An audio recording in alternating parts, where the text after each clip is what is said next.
I was adopted by my mom and dad, the ones who took care of me since I was little. But sadly, they both passed away in a very bad car accident. Now, I feel like I have no one. My siblings don't treat me like a real brother or sister. They call me the fake one. Then, a huge fight started over who gets what from our parents' stuff. They think I shouldn't get anything because I'm not related by blood. Well, guess what? I'm not giving up easily. Have you ever thought about how different life would be if you were born into a different family? I think about it a lot, especially when my own family makes everything so hard. They've isolated me from the world outside. I don't have friends, and I don't have any family who would stand up for me when things get tough. It's my own family who's making my life so difficult. Let me tell you about my life. My parents adopted me when I was just a baby. We don't have any pictures from that time, but I've always known them as my mom and dad. They loved me so much, and if they could, they would have given me the best life ever. But I have 3 siblings who refuse to accept me as part of the family. To them, I'm an outsider who doesn't deserve to be treated like family because we don't share the same blood. My siblings have treated me terribly for as long as I can remember. The only thing that kept me going was how much my parents loved me. Even though I was the middle child, they never made me feel like I didn't belong. They celebrated every little achievement of mine with such joy and grace that it made me feel special. But my siblings, they've always made me feel like garbage. They never cared about how I was doing or what was going on in my life. Instead, they avoided me like I was contagious or something. Once, when our parents were away for the weekend and we were staying with our grandparents, they did something horrible. While I was asleep, they wrapped me in a blanket and left me outside on the porch in the cold. I woke up shivering and confused, wondering why I was outside. When I asked them about it, they pretended it was just a prank. Instances like these have happened my whole life. When I was younger, they would gang up on me and make me do their chores. They were always bullies, and they still are. There are some people out there who seem to enjoy making others miserable. I remember a time when I was just so fed up with how my siblings treated me that I finally asked them why they treated me so badly. Their response? They said I was pampered too much by our parents, even though I'm adopted, and that someone needed to put me in my place.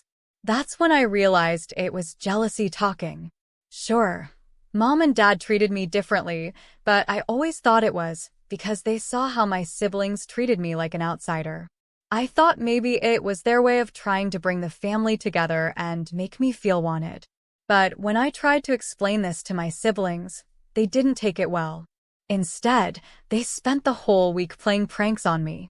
That's when I learned to keep my opinions to myself. What bothered me the most was that my parents never took my side, even when I told them what was going on. They never disciplined my siblings or told them to stop.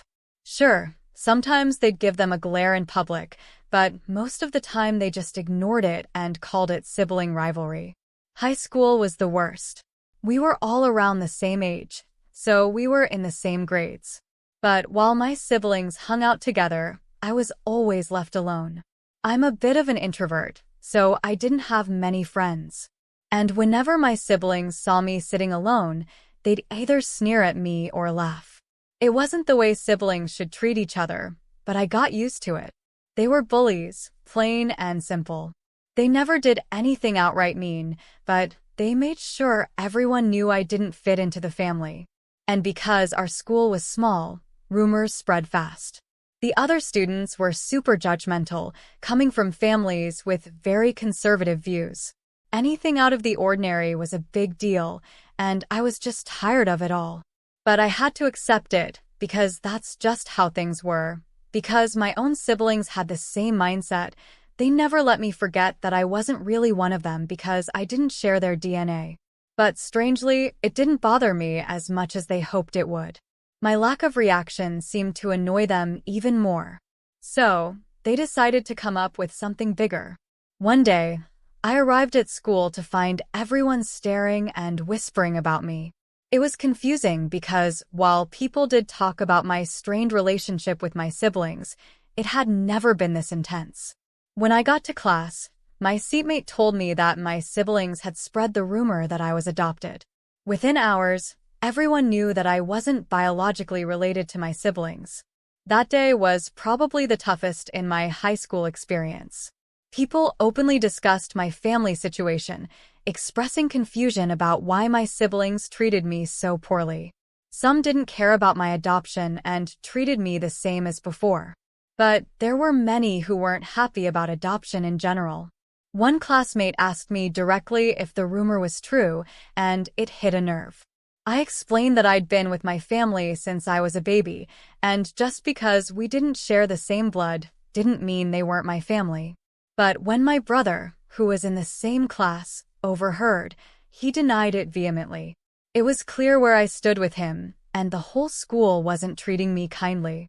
I spent the whole week avoiding people in the hallways, only to come home to more of the same.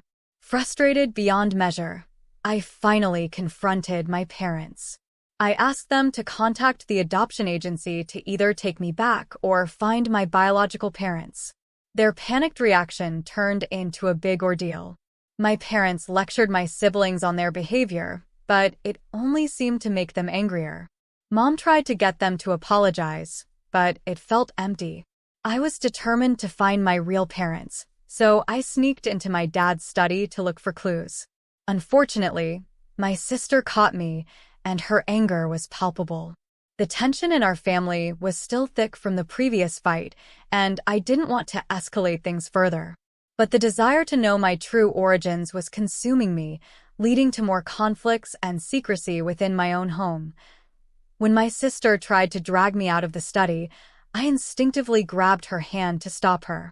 I wanted to explain that I was searching for information about my biological family because it seemed like nobody in my current family wanted me.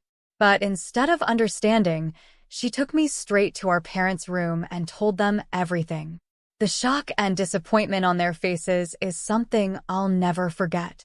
All my life, I've strived to make my parents proud and never give them a reason to be disappointed in me. But that day, I crossed a line. I wanted to be a good daughter, but I also needed to know about my real parents, why I was given up for adoption, and why my siblings didn't like me. Most importantly, why were my parents hiding everything from me? It just didn't make sense. It's been a week since that incident, and my parents are still reeling from it. It caused a huge fight between us because I demanded answers about my past. The more they tried to hide it, the more I wanted to know. Meanwhile, my siblings have become even meaner, especially at school. I've become more of a loner, and the gossip and whispers only fuel my frustration. People at school use my adoption as a way to insult me, like when a guy I accidentally bumped into used it to mock me for something unrelated. These words cut deep, making me feel like even more of an outsider, not just in my family, but everywhere. My parents try to comfort me, saying I'm a missing piece of their family, but I'm not sure if I believe them anymore. It's hard to trust anything when everything feels so uncertain. Update: it's been a few months since the incident. Things have calmed down, and I've agreed not to pursue information about my biological family again. I've realized I need to let go of the past and be grateful for the family I have now. My siblings are still the same, but my parents are cautious about anything related to adoption. They don't want to trigger another episode like before. I attempted to search for my biological family, despite assuring my parents that I wouldn't. But they still seemed unsure. Then, a month ago, my life changed dramatically. My only support, my parents, were gone forever. We received a devastating call from the principal's office at school informing us of their passing in a car crash. Our world shattered, and the cries echoed through the office. Trying to make sense of it was futile. Our parents were our greatest source of happiness and inspiration, and now they were gone. For me, they were the only real family I had. Amidst the grief, my siblings found solace in each other. But for me, there was no one. Instead of support, My siblings made me feel even more isolated. They mocked my tears, reminding me that I cried over fake parents, not real ones. The constant fighting only added to the pain. Things took a darker turn when my siblings decided to exclude me from the family business. Our parents hadn't left a will, so legally, the business belonged to us. But they kicked me out, telling me I had no place there. It was crushing, especially since Dad and I had talked about me taking over the business. Their selfishness led to more fights, as they refused to acknowledge Dad's intentions. Now, 3 years later, life hasn't been easy. My siblings constantly remind me that I'm only part of the family on paper. They exclude me from family activities, and their constant reminders of my outsider status became too much. In my final year of university, I decided to leave. I couldn't bear to hear about how I didn't belong or force myself into a family that didn't want me. I worked hard on my college applications and got accepted to a university far away. Since moving, I haven't had meaningful conversations with my siblings, nor have they made the effort to reach out to me. The distance has brought some peace, but the scars of rejection and isolation still linger. Even though my relationship with my siblings was strained, we still had the basic sibling instinct to ensure each other's well-being. However, they had their reasons for not wanting me to end up like our parents. Part of the inheritance money went to me, and they often tried to convince me to give it to them. Over the years, I watched them spend their share recklessly on parties, drugs, and gambling, without regard for the value of money. I chose not to interfere and focused on my job, using my inheritance to cover my expenses. But this year, I discovered that their spending habits were spiraling out of control, squandering not only their share, but also our parents' hard-earned money. It wasn't what Mom and Dad would have wanted. Despite our strained relationship, I felt compelled to intervene. I texted them, urging them to get their act together. Their response was harsh, reminiscent of how they treated me as a kid, bringing back painful memories. Driven by a mix of personal experiences and media influence, I revisited my search for my biological family. In my dad's study, I stumbled upon a file from an adoption center. Although it didn't mention my name, I assumed it was mine. But when I visited the center, they had no record of me. It left me puzzled about why my parents had that file. Nevertheless, I persisted in my search, hoping to uncover the truth about my origins. Update: another year has passed. I've graduated college, secured a good job, but my quest to find my real family remains unfruitful. Despite months of searching and inquiries, there's still no clue. I was almost ready to give up until someone suggested a DNA test. It was a revelation. I realized I didn't have to exhaust myself trying to trace my adoption records. It's a new lead, and I'm hopeful it will finally provide the answers I've been seeking, that I should stay out of family matters, essentially admitting that they considered me an outsider. Additionally, I had the DNA test results proving that I was the biological child of our parents, while they were adopted. This was crucial evidence in my favor. The court case went in my favor, and I reclaimed what rightfully belonged to me. Seeing my siblings' faces as they realized they were losing everything was immensely satisfying. They were experiencing the same helplessness and uncertainty that I had endured for years because of their mistreatment. But my revenge didn't stop there. I ensured that they faced consequences for their actions. I made sure they understood the pain they had caused me by making their lives equally miserable. It wasn't just about getting back at them, it was about making them understand the depth of their wrongdoing. Now, as I sit back and watch them struggle to rebuild their lives, I feel a sense of justice and closure. They may have thought they could treat me however they pleased, but they were wrong. I've proven that I am not to be underestimated, and I've reclaimed my power and dignity. As for me, I finally have peace knowing that I've stood up for myself and made them face the consequences of their actions. It's a victory that has brought me immense satisfaction and closure. From now on, I'll be living my life on my terms, free from the shackles of their cruelty, It's incredible how the tables turned on my siblings.